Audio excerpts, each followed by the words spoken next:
everybody. This is a free workshop for you guys. We're going to talk about different things each week.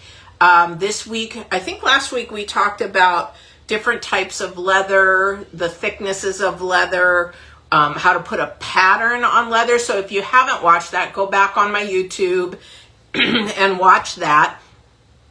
That is something that you really sort of want to know how to do if you're going to do some tooling or designing on leather and that kind of a thing. So my goal is to teach leather to people who really want to make it a passion or have a passion of it. And that's not only in tooling or things like that. This is in repairs of saddles and tack and things of that nature. But there is so much to do in leather. So I want to touch on little things. And then if you want to do a workshop, you are definitely able to do that one-on-one or with a group. If you've got homeschooling or 4-H or you just have any type of group, yes, we can come either if you're local to your place and teach how to do that, or we can do online. Online teaching is anywhere in the United States. It's how we ask to do that, though, in the very beginning. Is to, if you're starting out, and I don't want you to spend a ton of money on leather stuff until you really know that's what you want to do, okay? And the way to do that is through some of these simple DIY kits. Let me grab some for you. So we sell a lot of these kits, and you can get a kit in almost anything. And the horse people, you can actually get them from me, like your nose bands, your spur straps, you know, things we're designing, halters, we're designing breast straps, things of that, so you can buy a kit and do that. But what's really great about like a kit is you get everything inside. So I had a girlfriend come over yesterday and she goes like, what are these kits like? And she goes, wow, this is actually pretty cool because I want to make a bag. Well, we can do that. We've got all kinds of bags. So it just is depending on what you want. But they're a really good way to start because not only does it tell you what kind of things are in the kit, if there's extra tools that you need. And if you purchase a DIY kit from our website and you're like, well, I want to do the workshop, but I don't have the tools, we will send those tools to you as well. We'll say, hey, do you want to buy the tools? Here's how much the tools are. So you have everything to start a leather project. So there's a million kinds of projects that you can do and design and use your creativeness. And that's the one thing that I want to teach. So I'm not here to sell you anything you don't want. I'm here to just save you money in learning about leather, okay? Learning about the different things of what you want to do. If you're into Renaissance, if you're into cosplay, if you're into costuming, if you're into saddlery, or if you're, it doesn't matter. The things that apply to one venue per se works with other venues. So tooling is tooling, stamping is stamping, and we're going to talk about that today because people don't understand the difference between tooling and stamping. We'll talk about that. We're going to talk about swivel knives, why a swivel knife and what kind of swivel knife and how to use a swivel knife, that kind of a thing. But we want to definitely make sure that you understand that the DIY kits are just a really easy way to get started. You don't have to. If you want to have a workshop or a teacher, great. This is why this is free for you guys right now, so that you guys can learn and say, hey, yeah, this is something I want to do. This is something I don't want to do. Oh, I want to get into saddlery. I want to get into repairs. We're going to talk about repairs a little bit today. So the first segment is going to be a little bit about DIY, swivel knives, all that kind of stuff, tools. Casing. A lot of people are like, what the heck is casing? For a long time, I was like, what the heck is casing? I was doing it. I just didn't know that's what they called it, casing. But simple things in terminology and stuff like that. So let's get started. There is also too, I just want to share with you, with Easter coming up, with Christmas, with birthdays, anniversaries, things like that. We do sell the kits and tools and things like that of that nature. What we can do is we can personalize these for you guys. So like if you had a little kit you want to buy something for somebody and it's just a little kit, that kind of a thing, we'll personalize it. This one here is for Easter. This one, and then we can ship it directly to them. And it just says, to Susie from Mom or whatever. And we can even put our own products in there, especially if you're into like leather and horses and stuff. We can put little trinkets in there. These are small boxes. We can get the big boxes as well. So that's just something to think about if you're looking for gifts. We also now have a wine series for corporate. I don't know if you can see them behind us, but that's for corporate gifting and things like that. There we go. So there's my spiel, guys. So let's start learning. So let's talk a little bit about swivel knives first. Okay, we'll go into that kind of a thing. Then we'll go into repairs later, because I know a lot of you have questions about repairs. All right. So what is a swivel knife? And why do we need it? And what is it so important? And what are the different kinds and things like that? So you're going to find swivel knives of different kinds all over the place, okay? So I have a few swivel knives, and they are used to put an outline on your leather or a design, okay? We're going to work with this little leather dog collar today. So this, I do sell this one here is a 1-inch dog collar. So we're going to work with that to show you how to do a few things with that. But the swivel knives are literally called a swivel knife because they swivel. Okay, they just swivel. They go around, and your finger goes in that upper part. Okay, I'm going to try to do this so both of you guys can see, and then when I do the other thing, it'll show the close-ups. But this does turn. Okay, so you do need to have your fingers on it in a certain manner. So you got to be comfortable with it. There are also, this one here is a Craft Tool Pro, very heavy. This one here is very short, if you can see it. It's swiveling. It does, the top part swivels, okay? And this one has a angled blade. So this one has a flat blade. I'm going to show here, but I'm going to also show you guys here. Okay, so you see those are flat and angled. Okay, so there's a different, why do we have those? Because there's different things that we do that we need to have a flat line on it. And then we also have one where we have, I use this one a lot if I'm tooling. I like the angled ones. There's also one that is curved. On these swivel knives, I'm going to go put that down here so you can see that a little bit because my shirt's dark. But on this one here, it is curved. I'm going to show this here. It is sort of flat, but it's curved as well. And this one's tiny, very tiny. You can change these, oops, wrong one. You can change these blades out, okay? Some of them will have a little screw. Okay, there's a little screw. I don't know if you can see that there, but there's a little screw on there, and then that can be changed out to whatever blade. So I have a little box where I keep mine. So I keep tools in a nice, neat place, and I have other blades in here. So this one's just a little bit bigger blade than my other one, but it's pretty close. Well, I guess it's probably pretty close to almost the same. Okay, and then I can change them out. Yes, they do need to get sharpened, okay? I don't have my sharpener here.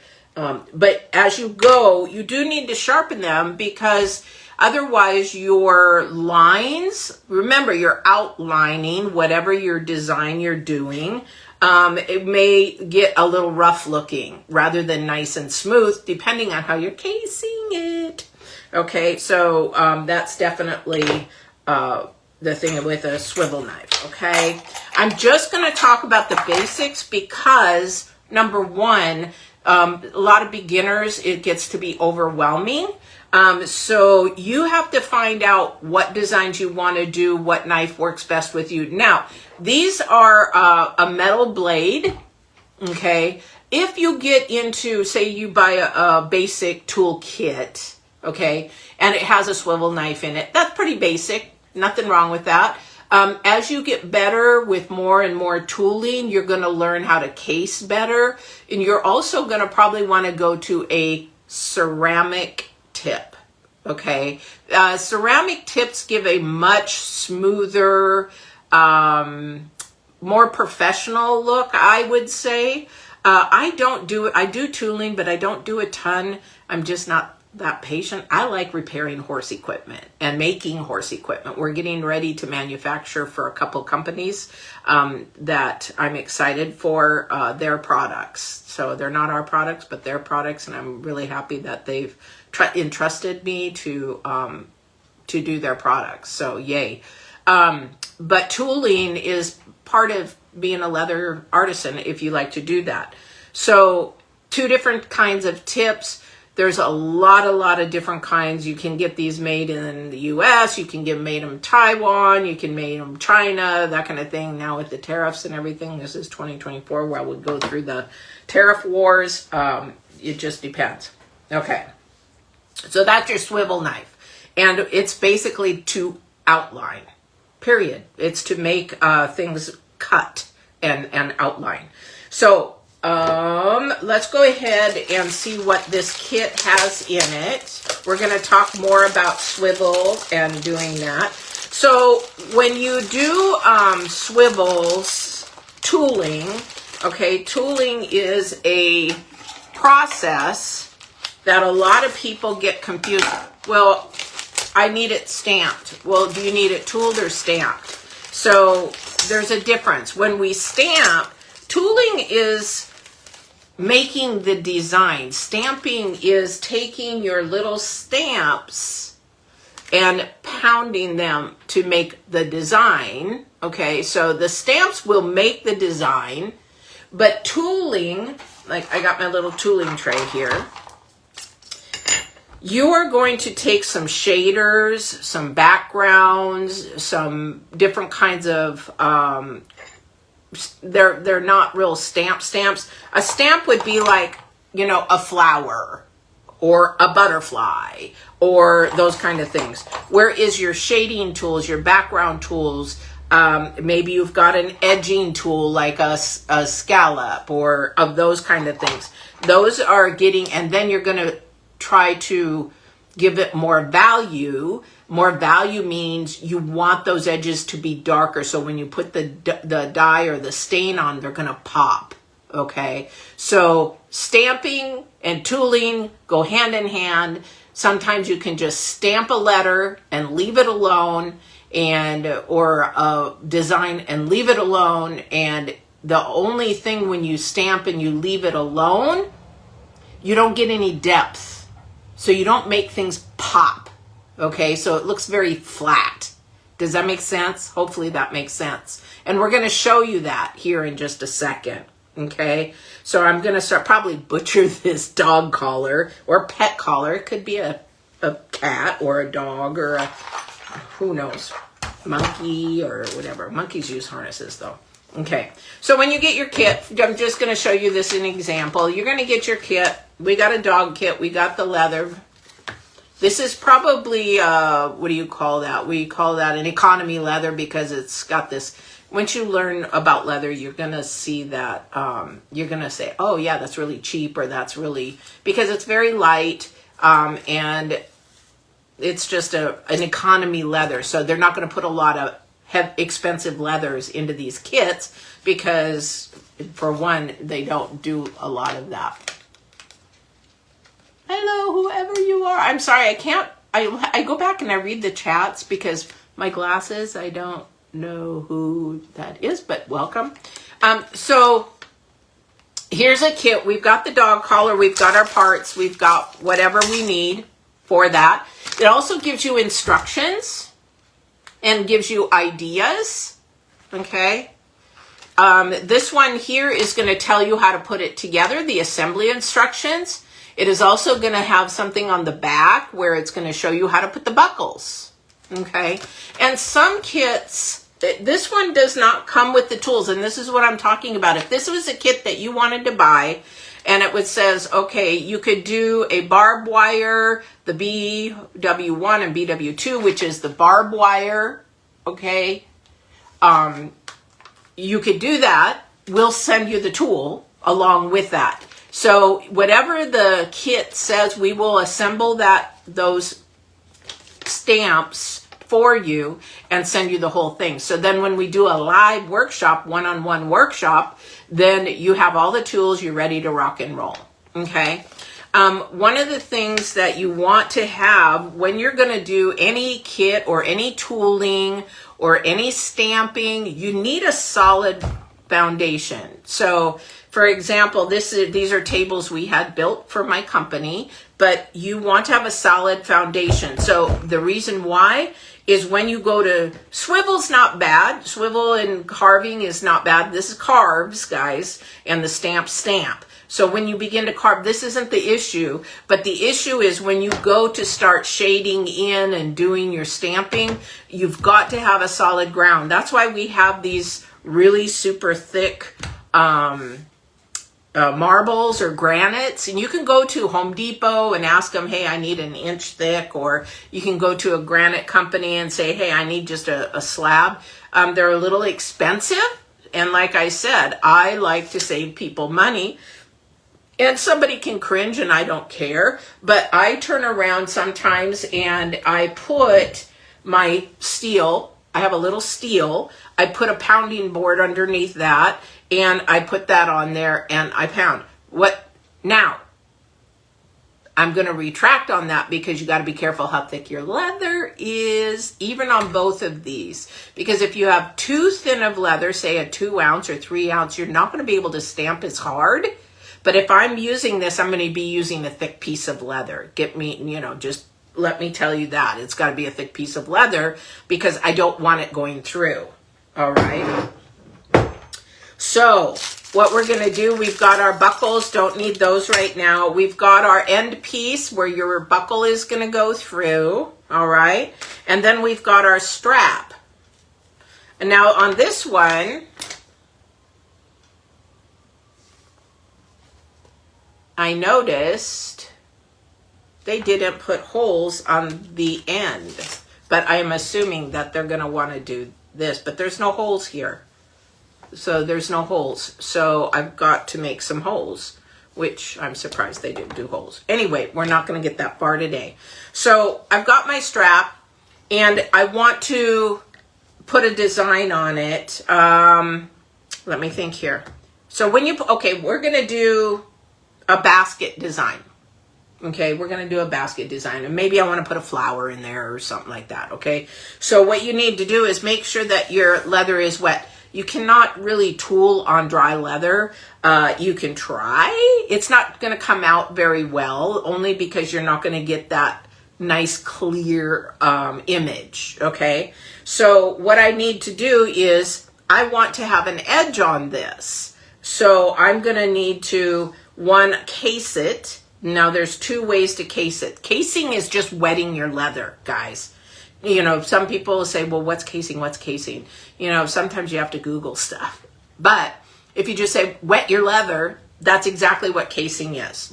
Wet your leather. There's 2 ways to do this. Okay, well, somebody may come up with a different idea, but there's 2 ways to case. One, in the old days, they didn't have all these fancy schmancy products. So what do? We just use water. And there's a couple ways you can put that onto your,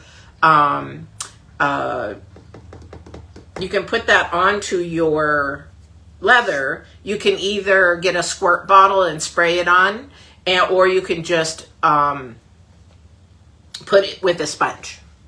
Okay, so that's way number 1. And what you want to do when you're wetting your leather, guys, is you want to wet the whole piece. I know that sounds ridiculous, but water leaves marks. So you don't want to have a water stain. Okay, you don't want to have a water stain. And so you're going to do the whole thing. Now, you could also use a casing concentrate. So we use here B Naturals casing concentrate. All right. And this is a really great, it makes it a little bit more buttery, especially if you're using a tooling knife or a tooling swivel. It is really, really nice. This is sort of something new that we've been doing. I do sell all the Be Natural products on my website. I support them. I've had them for 20-some years. And I just have never used their tooling stuff, and I absolutely love it. If you've never tried the Pro Carve, everything's on sale right now too. DIY kits and anything Be Natural to the end of, I think, May 10th. Everything is on sale. So definitely want to check that out, because then you can get things at discount. Like I said, I try to save you guys money. So you could do that.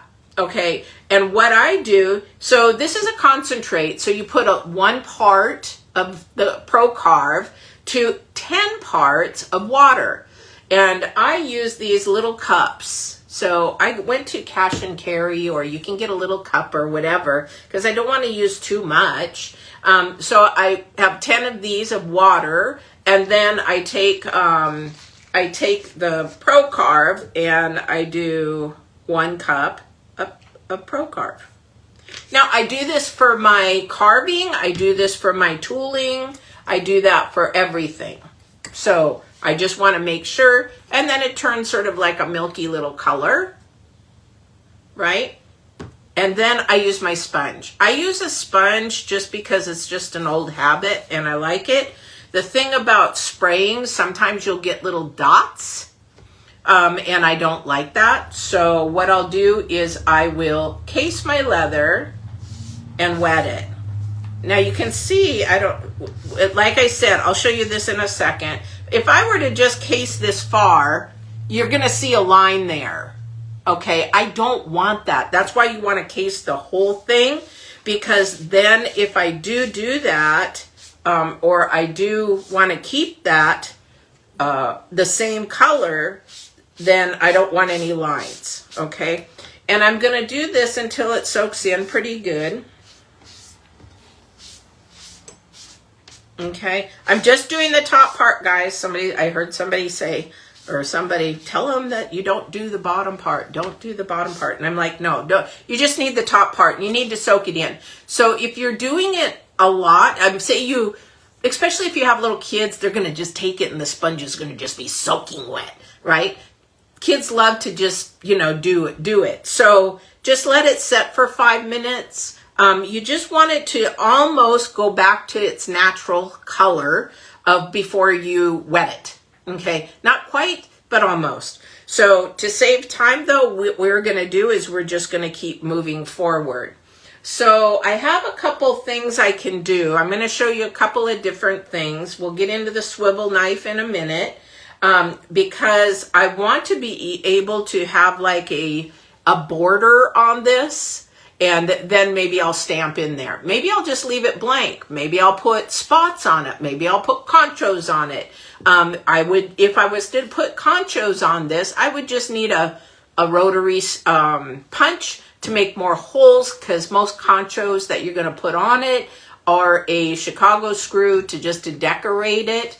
You don't have to tool on these. You don't have to stamp. You don't have to swivel, but you use your imagination. So like I said, these are a 1-inch dog collar for well, I can't say that's for a smaller dog, because I have a Frenchie, and that would probably be like, well, she's got a fat neck, about like that. So I would say this is for a medium. We do have those on our website. Again, they're all on sale. So I need to figure out an edge. All right, so I'm going to go ahead and I have many ways I can do an edge. I can carve an edge into it. I can scratch an edge into it. I can emboss an edge into it. And I'm just going to show you a couple different ways. So this is my, I call it a wing caliper. I can't remember what they normally call them. So it is just a scratching tool. Okay, and you can, these are great for circles. Awesome for circles, but you can make it bigger or smaller, and what we're going to do is just make an edge on it if I want to scratch. Okay, so it goes pretty tiny. So if I show you again, it can go really small. Okay, so I want to be able to make, and I do a lot of freehand.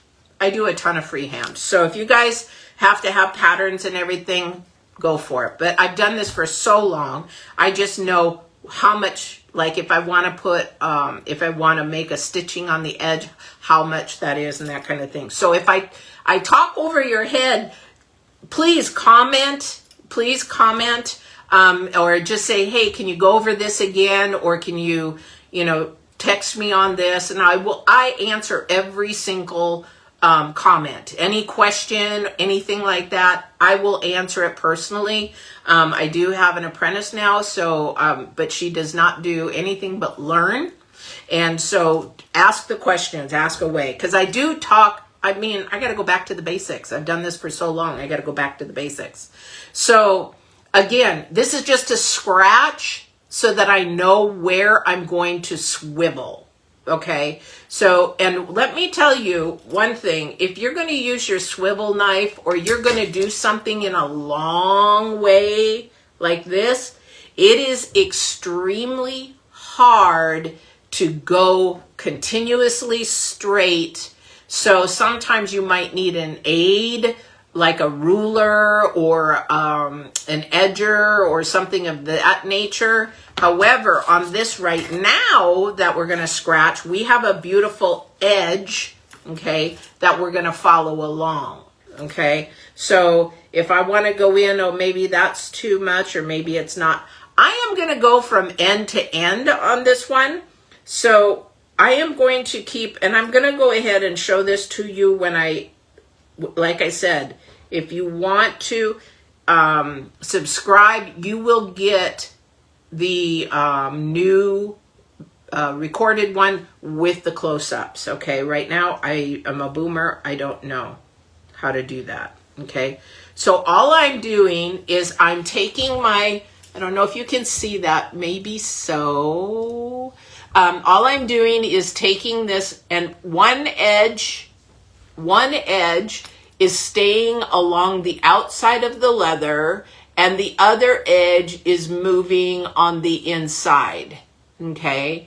So you're going to just hold that to the edge and keep moving. Now you're going to get a straight line because you're bumped up against the edges. This is the great thing about these. But the other thing too is you're only scratching because I want to take my swivel knife and go over that. So let's go ahead and just finish this. And really put a little bit of pressure down, because if you don't put enough pressure, sometimes you will slip and come up, and you don't want to do that. Okay, I stopped at the bottom, so the bottom is rounded. I stopped at the bottom because I want to go the other side, and then I'll connect them together, all right? So I'm going to go backwards on this and flip it over. And you can see the leather starting to change color. So from being wet to not so wet. All right. And that's what you want when you start to tool. Holding it down wherever I go, I'm just scratching it. Now you could leave that scratch mark there and not, there's a little, maybe something inside the leather, like a bead or something. Maybe you had a cyst or something like that. It made me go around it, so it's not going to give me that straight edge. I don't know if you can see that. Probably not. But you can see where it goofed. Where did it go? It's not as noticeable, but right here it'll go straight and then it'll go whoop. So there's something inside. This is skin, so maybe he had something wrong or something that's underneath or whatever, but it made me go around. This is what I'm talking about. Doing a straight edge is not as easy as people think, okay? So I'm just going to do this end real quick.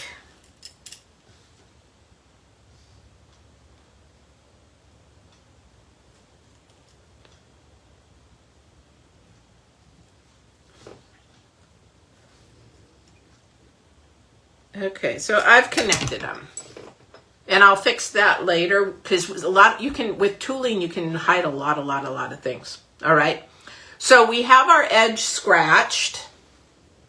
Now what I want to do is make sure that my leather is still wet, And it looks fine right now because I put enough casing on it. So what I'm going to do is use my swivel knife. And this is where you're going to have to subscribe or like, because you're going to want the close-ups. So we will be adding those in on the recording. So I'm going to try to show you on here. But on your swivel knife, you want to keep it straight and just keep going within that line. What does this do? So if you go slow enough, now I'm holding it way back here, but in all reality, when you start doing designs, you're going to leave it within between your first knuckle and your second knuckle. That's the best place to keep it. So between your first knuckle and your second knuckle, and you're just going to practice. I have scraps for sale. Buy a bunch of scraps. Practice, practice, practice before you do your piece, because you don't want to really mess up on a piece, especially if you're making something for somebody else. You want to be able to do that. So you're holding it sort of like a pencil, and you get into the practice of moving it back and forth, because this is your swivel, okay? And you want to just be able to swivel as much as you can, because you're going to go around corners. You're going to make really tight flowers and things like that. And yeah, your fingers are going to move. This one here has that really fat edge. This one I don't like as much, but I think I switched these other ones out to flat edges. Yeah. So I prefer one that's a little skinnier, and this one is too big for me, and I have gotten it down to as far as I can go. But this one here I use quite a bit, but I do like this one here. So make sure that you're holding it properly. Practice on holding your swivel, making sure that you know how to swivel it. A lot of the swiveling comes from your fingers and not your wrist and arm and things like that, because you can dig into your tooling, and you can actually give it a funky lip. Okay, sometimes you want to, say if you're making a feather, you want to lift it, or of something of that nature, and make those feathers look real. Yeah, you would want that. However, when you don't want it, you want to make sure that you're staying nice and straight. So I'm going to go ahead and do this. I'm just going to do a little bit because we need to move on. This is only an hour workshop.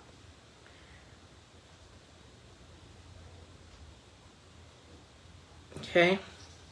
But if you look at this difference in the sides, okay, see how deep that side is and the other scratch? This is what I'm talking about, the value, making things pop, getting things deeper, getting things to where it is deep, okay? And yes, you can see that, but you can, when you go to shade this, you can actually, it will look straight, okay? And also too, as you get older, sometimes you're a little shaky. And it doesn't come that way, okay? But in this case, I'm just trying to do this as an example. When I do the next video next week, I'll show you some other things on this and everything as well, okay? But this one here, yeah, I just don't like this.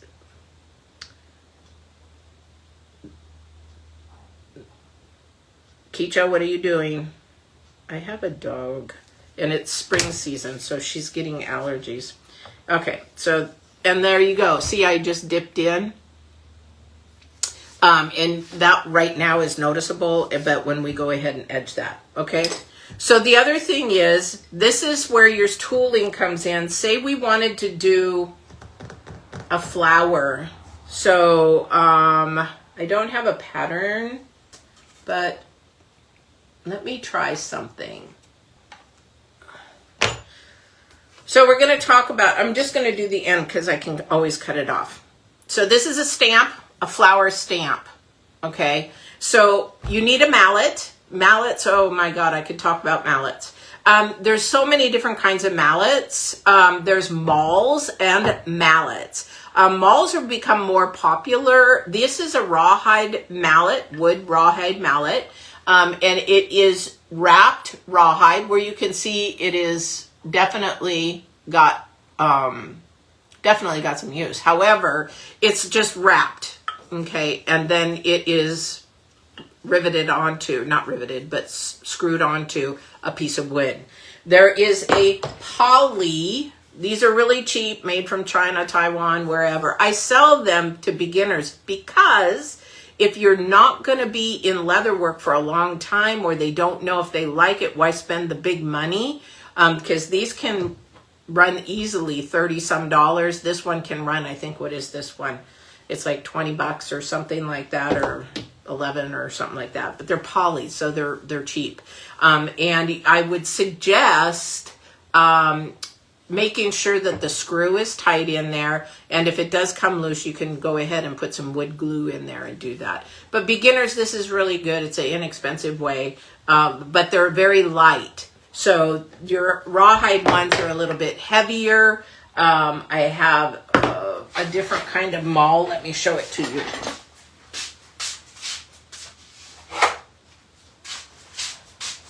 So this is a craft maul. What is this? A craft tool maul, probably from Tandy a long time ago. It's heavy. It's very heavy. It's another type of maul. Okay. Okay. So I'm just going to show you really quick, just a sample, and then we're going to move on. My leather has gotten a little dry now, so I need to recase it. Okay, so again, oops, see there's crumb there. What is that? I'm going to do the whole thing because I don't want any lines. I don't want any lines, so I'm going to case the whole thing. Okay, and now that I've cased it, look at, you can see where where the line is much deeper. Okay, but to save time, I'm just going to go ahead and stamp this flower, maybe a couple of them.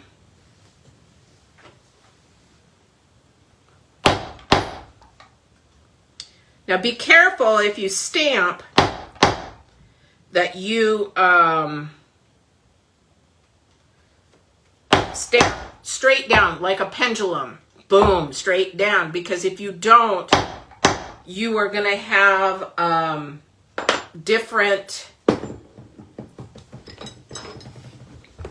So this is here, these flowers, you're going to have like one side lighter, the other side heavier. So stamping, you need to make sure that you're coming straight down with your maul or your mallet, okay? So we have these. Now they're basic, okay? There's nothing fancy about them. They don't pop. They're there. Oh, they're sort of pretty. But maybe I want to make them better, okay? Maybe I want to take my swivel knife and make the inside lines better or deeper. Maybe I want to make something look like it pops. So I may take my swivel knife and make those inner sides a little bit more deeper, because they don't pop. Now, if I do that, remember, if you're working, it's hard to explain because I lived in Japan for years, and when you learn how to write in Japanese, you learn that there is a stroke pattern, and there's a reason that that brush becomes lighter as the stroke moves out. Same with your swivel knife, okay? Swivel knife, you sort of think of yourself, I need this part deeper and this one to come out. So like if I'm writing Japanese, I'm like, okay, I need it to be really heavy in here and then come out like a brush, like you're brushing something. So when you're using your swivel knife, be mindful where your starting point is and where you're ending. So do I need this part deeper? Do I need this part lighter? So you hear, and so I did the heavy on the inside and the brush on the outside, because when you think of a flower's petal, you really want it to be, the center is deep and dark inside, right? Same like a rose. When you're looking at the bud, you're looking at the inside, it's really dark. So that's what you want for this flower, and you do that with your swivel knife, is by you just take it deep on the inside. Let's see if I can do this. So I'm heavy on the inside, and I'm brush on the out, okay? So heavy on the inside, brush on the out. You don't have to do that, but I'm just trying to show you so that you can see, and you get into the habit of doing that. and it shows that that flower is starting to pop. Okay, it's starting to pop, and all you did was add a few lines from that swivel knife. That's it. Okay, so now I've got the lines there, and I'm going to make a few more because I've missed some. And some of them you're going to do longer, and some you're going to do shorter. Some you might just take the tip of your swivel knife and just poke it in there. You may not need to make a line. Maybe you just need to emphasize that little spot, okay?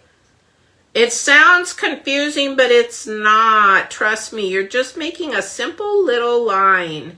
And so by the center, I'm just going to add little dots. I am not going to cut. I'm just going to add little dots all the way around it to emphasize that is the center of the flower.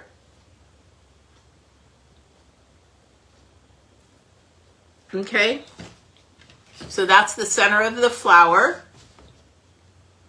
I don't know if you can see that. You guys can zoom in. But now it looks really, really nice, right? Okay. The other thing too you could do is leave the center, but maybe you want to make that center go down a little bit more.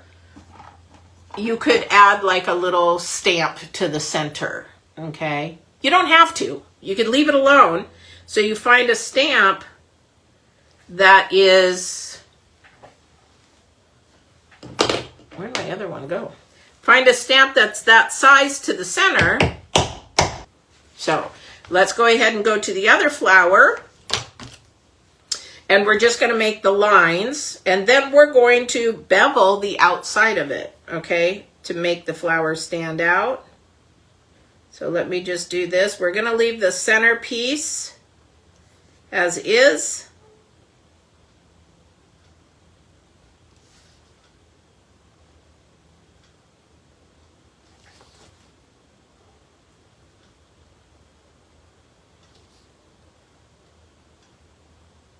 I'm going to just go ahead and take my swivel knife. I am just doing a roundabout with my swivel knife, because when I go add stain to this, I want those cuts to pop out. Okay, that's the whole idea behind that. Okay, so we see that we stamped the flower. Now we got both of them done. So we stamped the flower. We swiveled the lines inside. You can swivel around it, use your swivel knife around it, but maybe I don't want to do that. Maybe I want that flower to come out, okay? So then what we're going to do is, and let me do the swivel knife down here. So we're going to do this here. I'm just going to do the swivel knife on the end here. I should have used my flat one.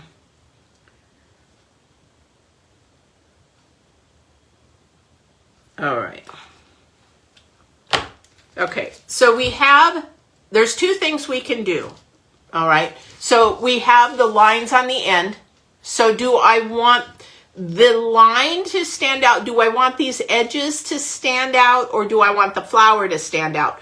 This is all creative, whatever you want to do, whatever you want to do. It's all creative to you. So we're going to we used our swivel knife to make the lines so that they'll stand out. So on this top one, I'm going to use a shader to make the line pop out, and then we'll go back and make the flower pop out. Just some samples, okay? We're just doing some samples. Let me see if I brought the right edgers. Okay, so I'm going to go ahead. So I'm actually going to do it this way. I like to do, I don't know if you call it backwards or whatever. I don't know what I did with that. I'm going to use them all. Okay, so I don't know if you're going to be able to see this. Let me sort of move around. So what I'm going to do is I want the line to pop out. So I'm not going to do the outside of the line. I'm going to do the inside because I want to lift. So whenever you're doing skiving, or whenever you're swiveling your knife, you have to be thinking ahead. What do I want to pop? What do I want to pop out and show? So that's what you're going to want to do. So I'm taking if somebody wants to know, I am taking a B206. This is Taiwan. I don't even know a lot of the names. There's millions. If you want to spend some money on some nice tools, Berry King. Oh my gosh, he has some beautiful stuff. Okay, Berry King. All right. So you're just going to tap. You're not going to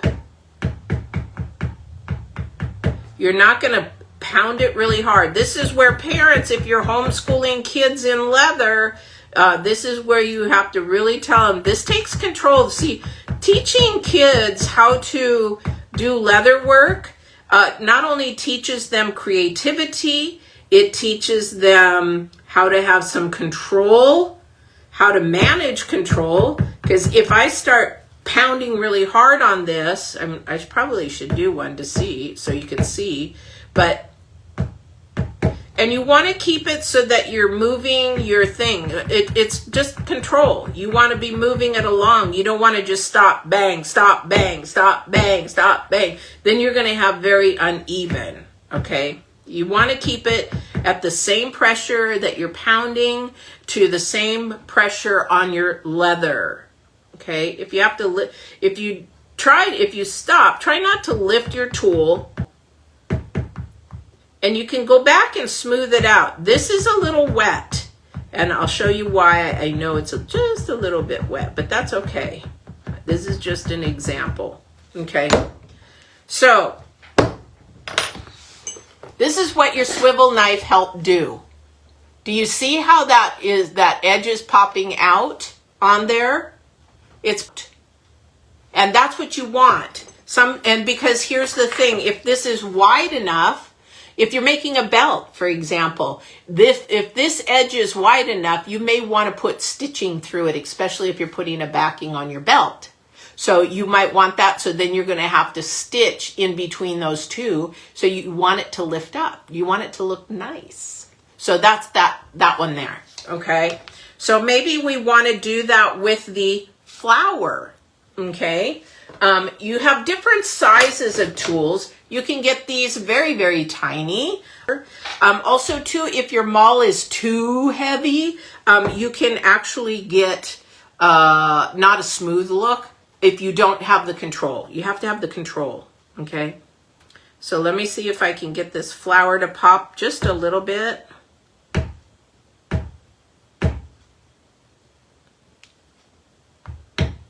You can take these and put them on their corner, lay them, do them flat, move them in, move them out. This is all up to you in what you want to do. This is why tooling and stamping can be a lot of fun, but there is something that you just need to learn how to do, okay?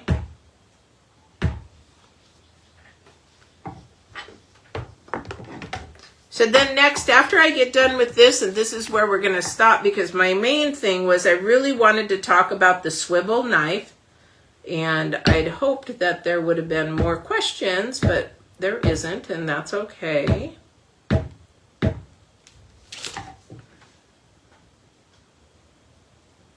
So these corners, again, are tricky, so I need to put my tool on its edge, because I don't want to smash the edge of that flower.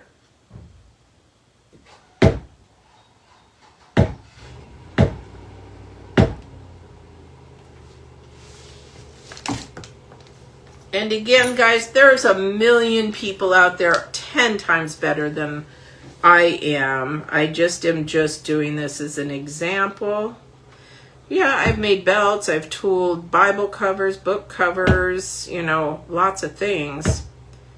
But again, that's all the creative mind of what you want to do. All right.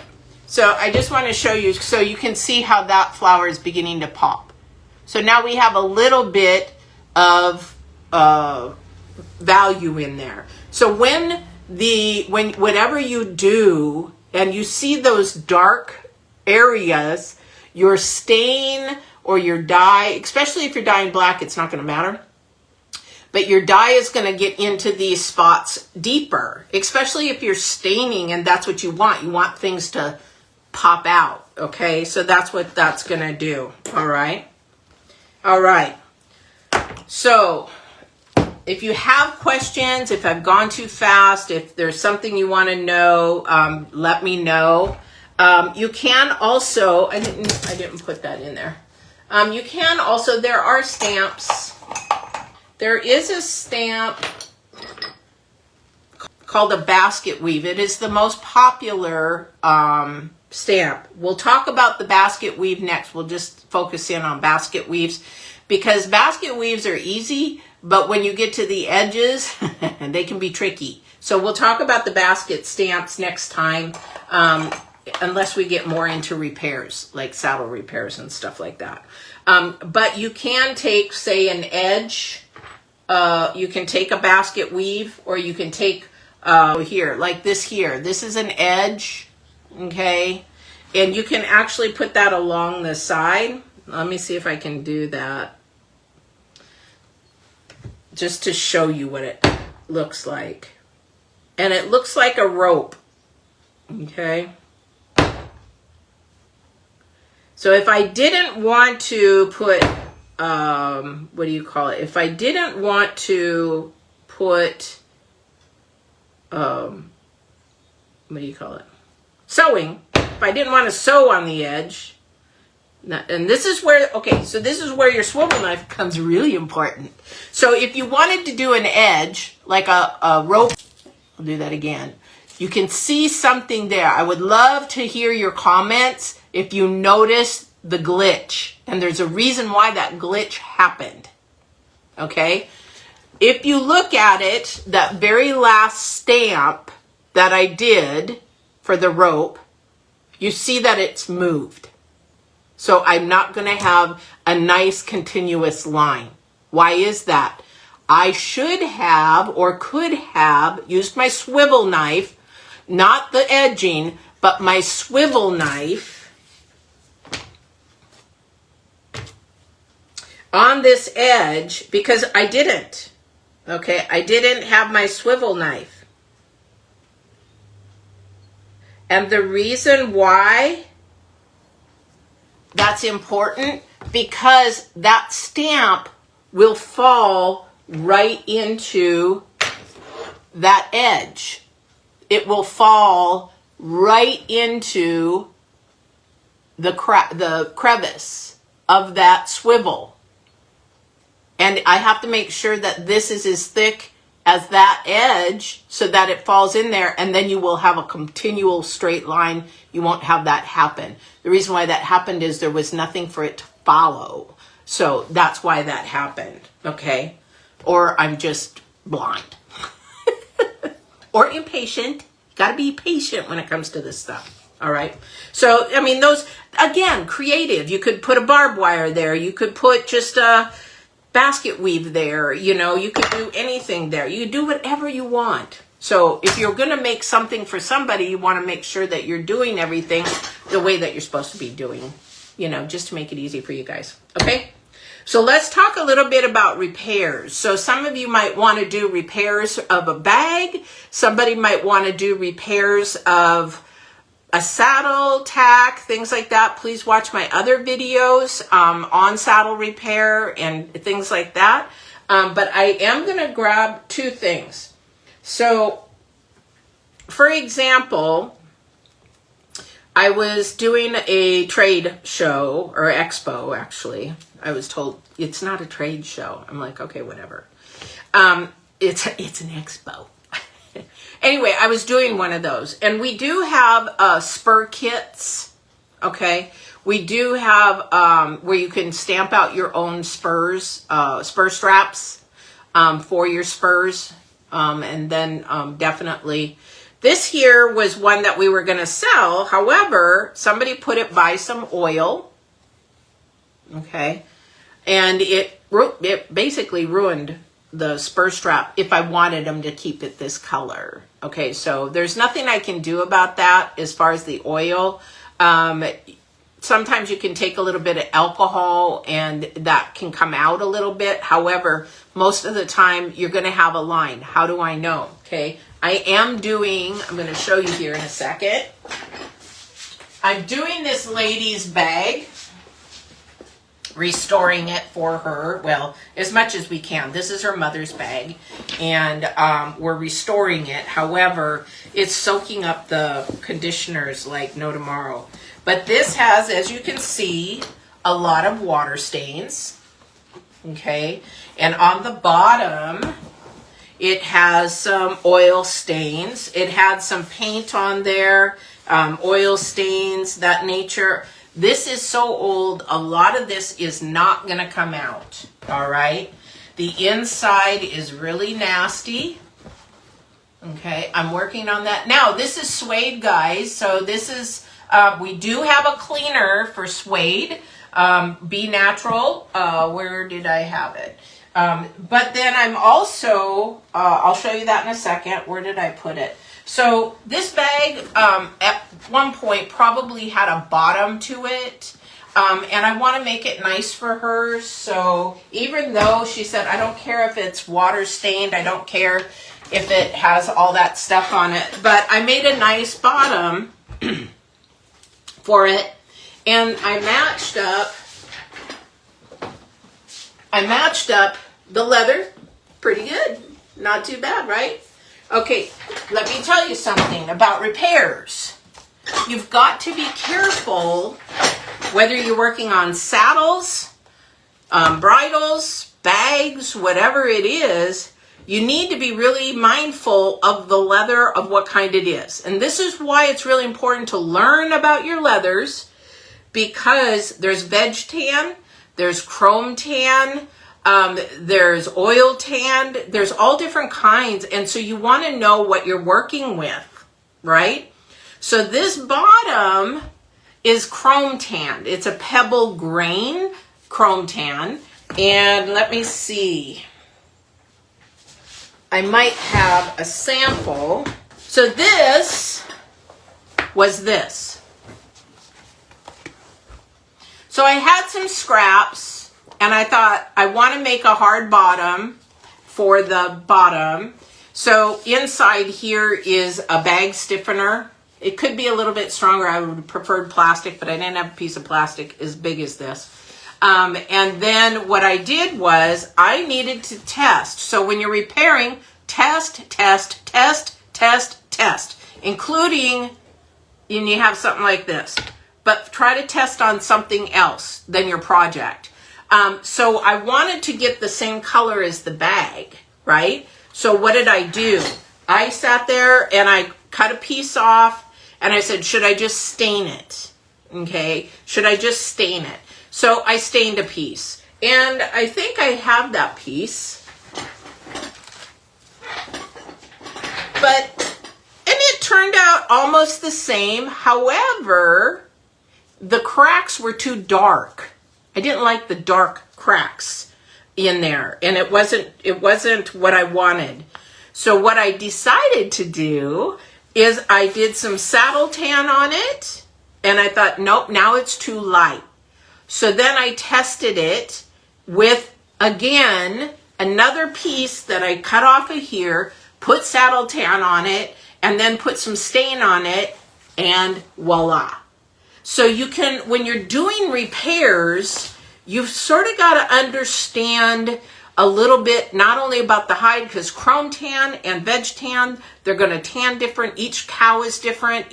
Everything is different. So you've got to have extra so that you can do a sample.